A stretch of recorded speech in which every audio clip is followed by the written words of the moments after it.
Hey, welcome everyone to the Mentor Leadership Podcast. I am excited to have you here today, and I'm excited to introduce our guest today, Maria Craig. She's from Prisma International Corporation. She's Colombian by birth, but operates out of the US, and she's in my hometown of Atlanta, even though I live in Colorado, but I still call Atlanta my home. And gosh, I miss my springtime azaleas and dogwoods. So we're excited to share her story today. She truly is an inspiring entrepreneur, and she has built her business over a history of resiliency, working through hard things, but yet has some wonderful things that I believe in her story that will inspire and encourage you in your leadership. So, Maria, welcome to Mentor Leadership Podcast. Thank you, Russell, for having me today, and welcome to the audience. I hope that you have this wonderful time, have a treat to your passion, meeting your ideas, ambition, and dreams, and putting something tangibly that could work for you, for yourself, and your dreams and your future.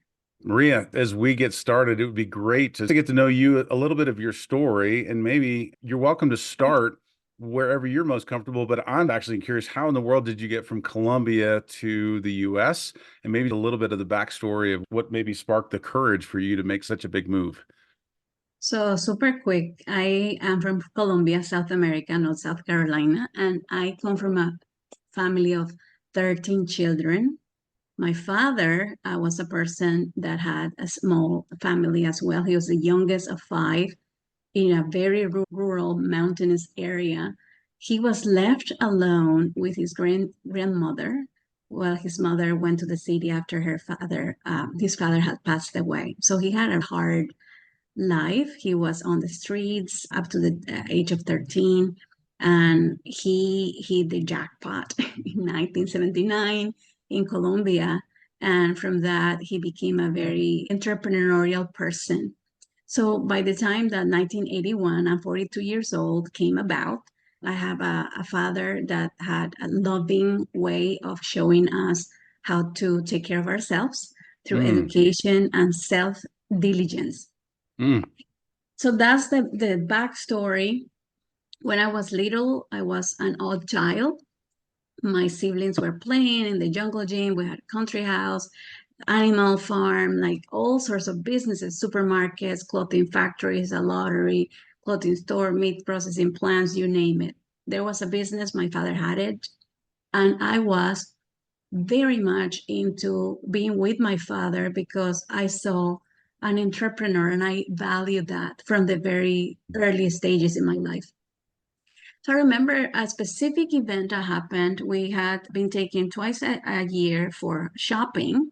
Our holiday times were the July timeframe and December in Colombia. And every July, he would take us on a big shopping spree. We had two outfits, two tennis shoes to pick. And I remember going and picking three outfits for me. And this experience is real. My brothers all had two outfits, and I picked three.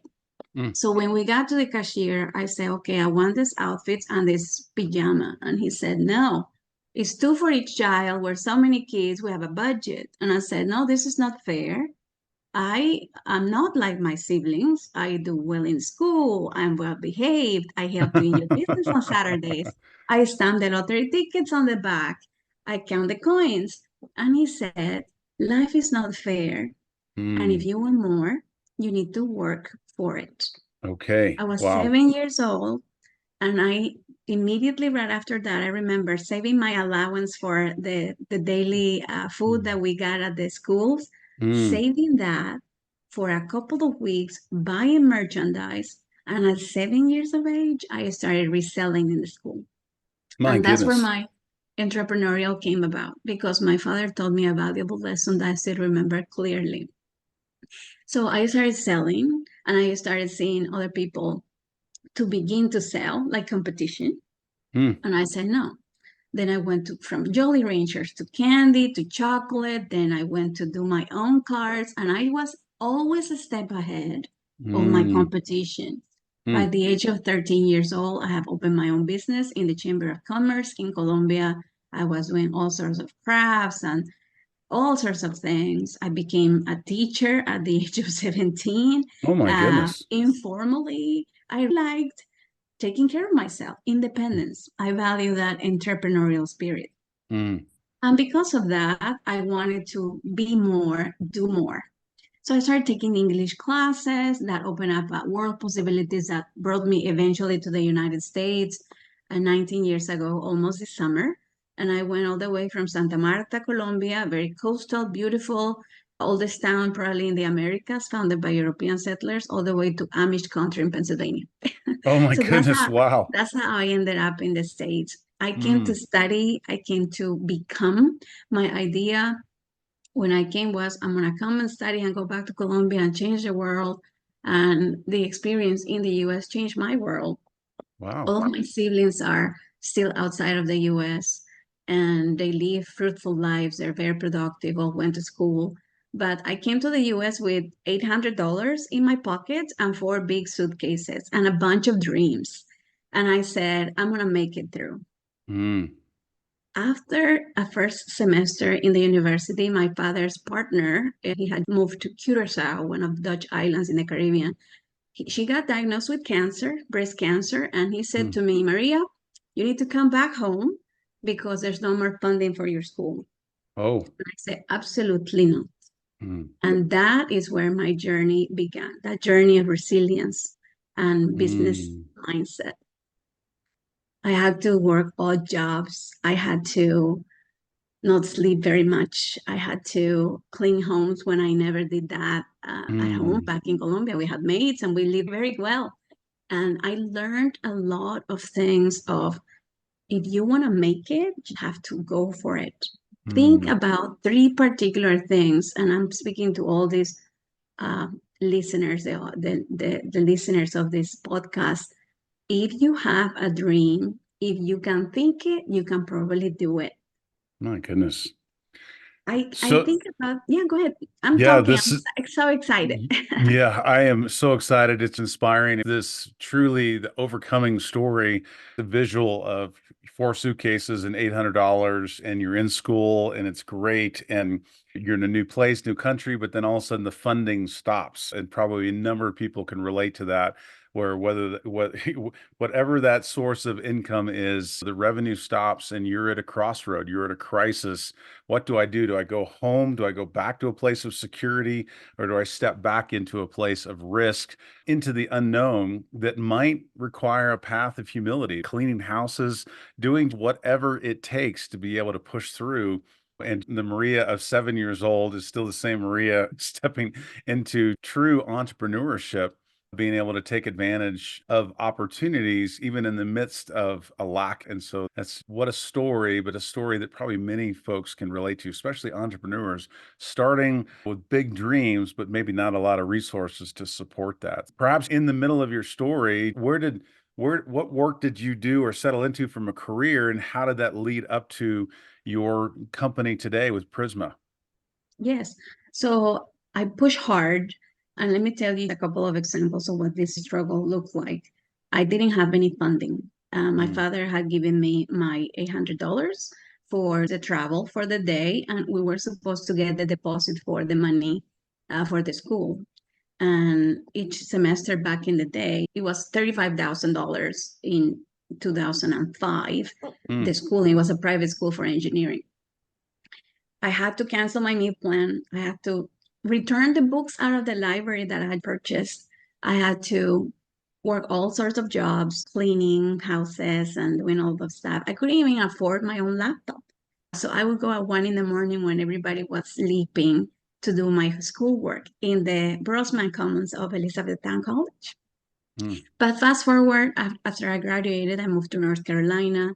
I was blessed with grace to be accepted in an MBA program at the University of North Carolina at Chapel Hill, where I Mm. completed my master's. But let me tell you the story of the struggle. While I was doing that, I was working four jobs still. My My goodness. father, my father had passed away that year. I Oh. had gone through a divorce at that time Mm. and I had to push myself through. So lots of jobs, lots of things. I said, I'm never going to go back to this situation. So what Mm. I did is after I completed my master's, I started working, consulting. internally for a big pharmaceutical company in North Carolina, Merck. They were kind and gracious to have me. I learned so much and gave them all my best. After I graduated from the MBA program, I took a job for a UK company in Utah. And after the quarter, I'd been finished with the successful pilot. The company that was new in the US ran out of cash. And I found myself out of a job for the first time ever in the States. Mm. The day I was let go, I wrote my business plan in Salt Goodness. Lake City, Utah. And I opened my business with $70.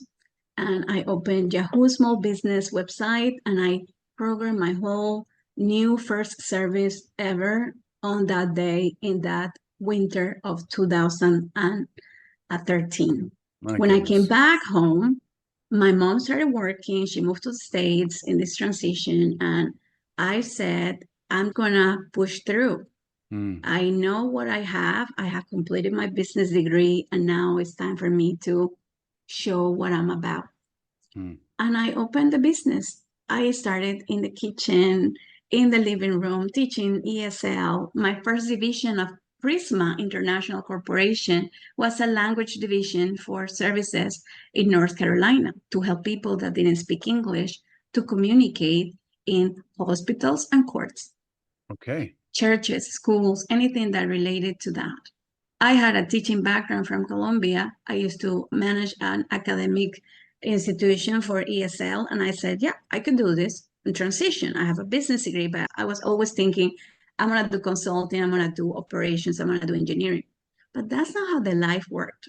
I started like that. After a year or so, I got contracts with interpretation agencies to the point that for 12 years, I have provided now nationwide services as interpreters in courts and hospitals. Today, we have 1,700 associate contractors for the language access. The consulting side opened a few years after, and I have pushed through. Education is foundational for me, whether you're grabbing a book or you're going on YouTube and self-study, or you get a scholarship to go and take a class. But education is foundational. And for business and business entrepreneurship, I have three things key to me that I always think about. And I want the listeners to take that with them. I'm excited to hear about these three things for those that might be even considering, how do I take my business? How do I even begin? How do I take it to the next level?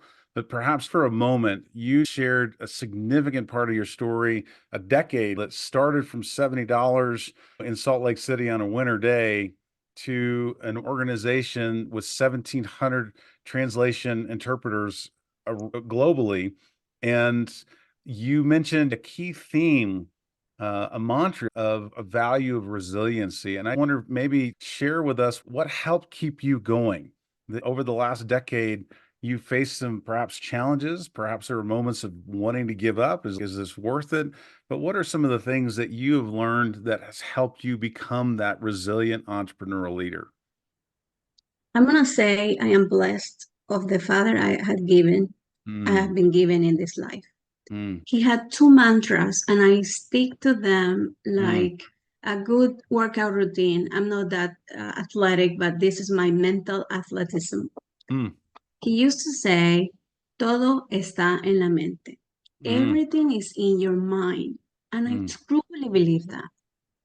If you have a problem, a challenge, a relationship that's broken, a conflict with your neighbor upstairs because they're noisy, everything is in your mind. You can channel energy, you can visualize it, and you can make it happen if you choose. The second mantra he had is something that he used to say, it pissed me off when I was little, but now I understand the depth of his teachings. My father was not a learned man. He actually completed third degree of primary elementary school, and that's all he had. He could barely write. He happened to be lucky. Unlucky with people. He had that charisma. He used to say evolve. He didn't say transform. He didn't say grow up. He didn't say solve it. Evolution is something that takes time. And evolution is something that takes small steps, intentional steps, and nature of you're not going back to what you were, who you were, where you were, what it was. It's about moving along, moving on, and not turning back. So those are my two mantras that kept me going. I've gone through 3 major surgeries: divorce, the death of my father, having 3 cents in the bank at one time, or having abundance at other times, working for a job, not sleeping, lots of things to put in sacrifice to be where I am, so then I can be a vessel of service and blessing for others. That's how I see it. What's your purpose? It's what drives me today and has always. Love that. A vessel of service. What a beautiful description. And to capture that mantra. And I think about that from a listener standpoint, even before you launch into a business or starting some new initiative, perhaps stepping back for a moment, learning from you on what are the things that are core and true for ourselves, almost a sense of self-identity that's formed by those values, by the sense of belief. So those things that will help anchor you in the times of difficulty and lack and challenge. And what beautiful mantra statements that, as I might interpret that from your father, of the things that are in your mind, perhaps what perspective do you have? The sense of being able to get perspective when something is not going quite like you expect, and then being able to perhaps not be as preoccupied on the past, but continuing to move forward to evolve. What a wonderful thing. And then if I might be able to bridge from your story already, is just your commitment to education. From our conversations in the past and here today, is your commitment to continue learning and growth, and education has been a driver for you. And what's beautiful of that vessel of service is you're now a facilitator of that from an Yes. education standpoint, helping one, yes, your contractors, but also connecting that with your clients through interpretation services. So what a beautiful story, but also some, I think, foundational, maybe even say fundamentals. Like this is core before you launch into something. In order for you to be resilient, you've got to make sure that you are solid on those things that are true of you. And this is what you're describing and telling us through your story today. So thank you. Now I can't wait. I want to hear, what are your 3 things key for being able to build and grow a business? I think for any entrepreneur or small business owner that is trying to grow their business, there are 3 key pieces for me that Mm, I always think about. If you have an idea, think about your interest. There's 3 things: interest, capability, and capacity. mm, Interest, what do you like? What do you love? What's that hobby that you could turn into something that can fill your cup, mm, but also generate abundance in your life for yourself and others? So, mm, what are you interested in? Tap into what evokes an emotion that's positive for you, and think about what you value. So that's mm, always going to be true to your core. mm, Second thing I think for these entrepreneurs that they need to consider is capability. What do you know? And what could you learn? So if you don't know, but you have an inclination to educate yourself, take a class, trade school, whatever the case may be, to get it going and start generating some revenue that you can incorporate back into your business. Start small, but do something about it. Be intentional about growing your capability. Learn how to do it if you don't, mm, and lean into others that know how to do it. Leverage your network. mm, The last piece I'm going to say is capacity. A lot of entrepreneurs or small business owners, they don't have the bandwidth, and mm, they're in the weeds working their business, and they don't do the marketing or the social media, or they're spending too much social media time and not so much in the operations. There's priorities here. So how do you increase capacity, and how do you incorporate others into helping you do mm, what you need to do in your network as you're growing your business or starting your business even? It is true that many people have ideas for businesses, but they're either in a full-time job and they have this passion and interest, but they don't take that step to jump. mm. I'm not saying walk, I'm not saying run, I'm saying jump, because it's a true faith step into the future Yes. to say, I can do this. And Mm, once you've done that, there's no turning back. That evolve mantra I was telling you about, you gotta do it and you gotta mm, move on. mm, So create that for you. Sometimes you need to have a job, and then get your business going. And there's a point in time when there's a tipping point where you don't have to lean on a job and a 9 to 5, but you can call your own shots and have as much vacation as you want to, or as much work as you want to as well, if that's what drives you. But those three things are important to entrepreneurs to know: what interests you, what do you know, what's your capability, and what's your capacity to actually get it going. Just put it paper and a pen, put a couple of ideas, and go. It doesn't take much. You make it sound so simple in terms of It just follow is this. simple. Yeah, these are the guideposts according to Maria, and this will set you up for success. That's right. You And need even starting back from, we all have dreams. And even thinking about that, one, even as you talk about what are some of those dreams, but tying those ideas or a sense of what inspires you to even coming down to what are the areas that you're most interested in, and what a great starting point, perhaps even brainstorming.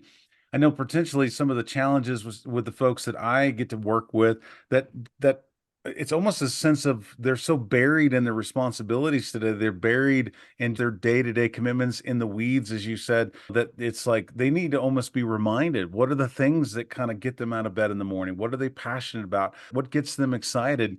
And maybe it's been a long time since they've even given them a chance to even dream. For those that they have a flicker in them, they have that thing. Maybe they outlined it. Maybe they were so clear on that even a few years ago, but they need that reawakened to them. Where would you encourage them to get started? tap into the self. Mm, If there's a flame there or a spark, let it shine, mm, let it propel and combust. mm, And surround yourself with people that can help you, propel you, support you, and be there for your mm. dream. Stay away from naysayers. They're going to Uh, say, you can't do that.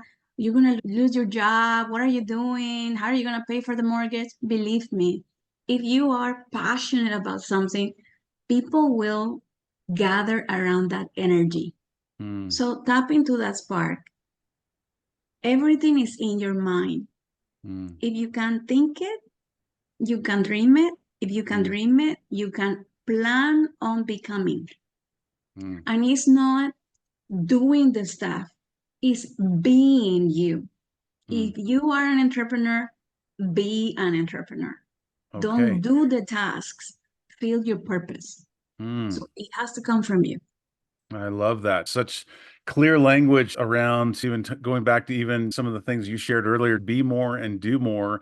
And it's a process of becoming. It's an area of growth and maturity as you look for opportunities, but not see them, but actually step into them. And what a wonderful call out for us.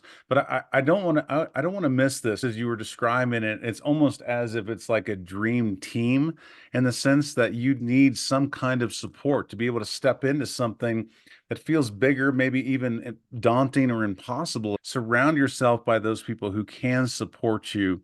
I wonder maybe who has been someone that has supported you along the way, and what are some of the practical things they did to support you when you needed it most? Yes.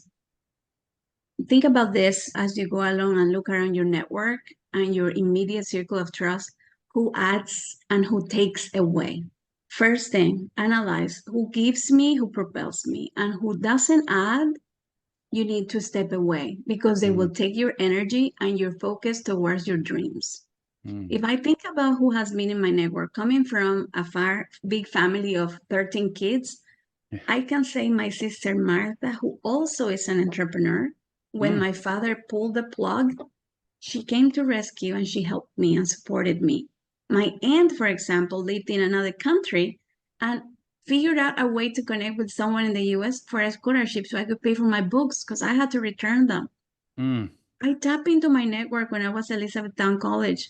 I applied to be an RA because I couldn't afford my housing.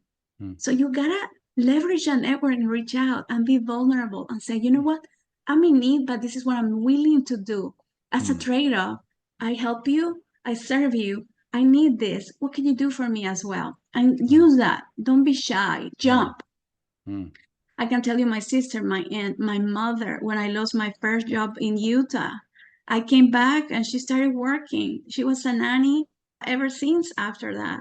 But she helped me through it to pay the second or third month of the mortgage because I was coming out of a divorce and I didn't have all that cushion. Mm. Pay it back also. Take the money. Yeah. Make sure that you know how much people are willing to help you. You don't know until you ask.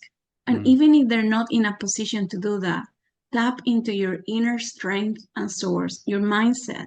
Think Mm. about your of light and that you have a spark and a mind and a psyche that can create anything that you put Mm. your mind to it.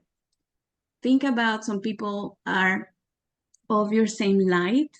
And when Mm. two of those are together, it's luminescence that comes out of people Mm.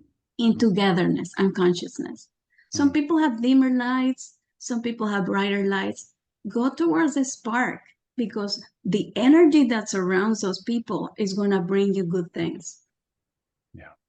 Love that. And clearly you display that in such beautiful ways in your story today. But then you've surrounded yourself by people, and now you've built an organization that probably reflects the culture of those folks that are bringing their very best in everything they do. And what a fun environment. In some ways, even creating the culture of that environment where it continues to expand, to inspire, encourage others as you do that. Yeah. Um, I want to close my comment here with one thing. When I talk about being and knowing who you are and your spark, this is true for entrepreneurs and business owners.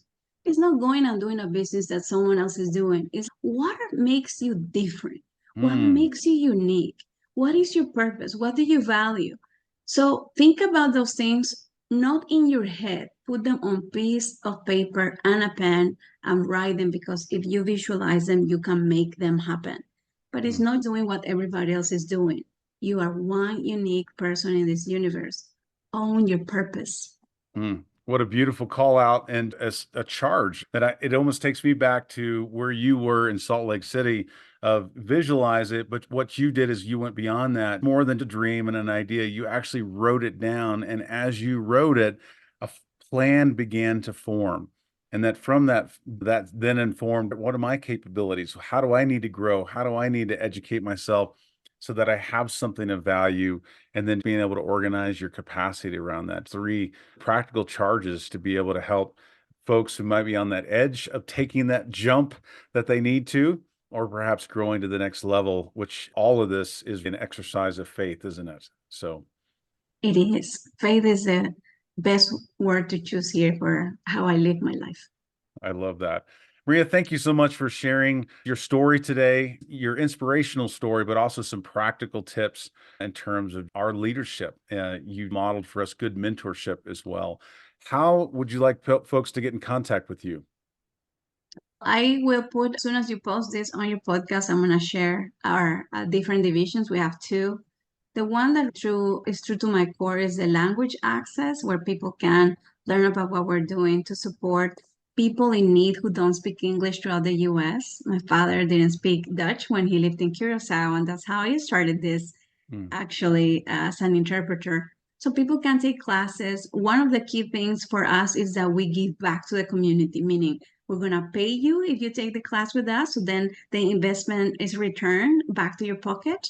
And we use a beautiful referral fee and network so you can monetize on those referrals too. Whether you take appointments or not, and decide to take a class, you will monetize on the relationship to support someone that doesn't get unassisted in a health institution or at the court for justice and access.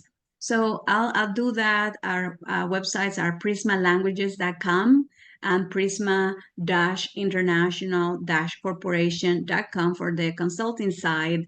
And that will be a story for a different podcast. Wonderful. Maria, thank you so much for your time today. It's been encouragement, and thanks for sharing your story. Thank you for having me, Russell, and have a blessed day. Thank you.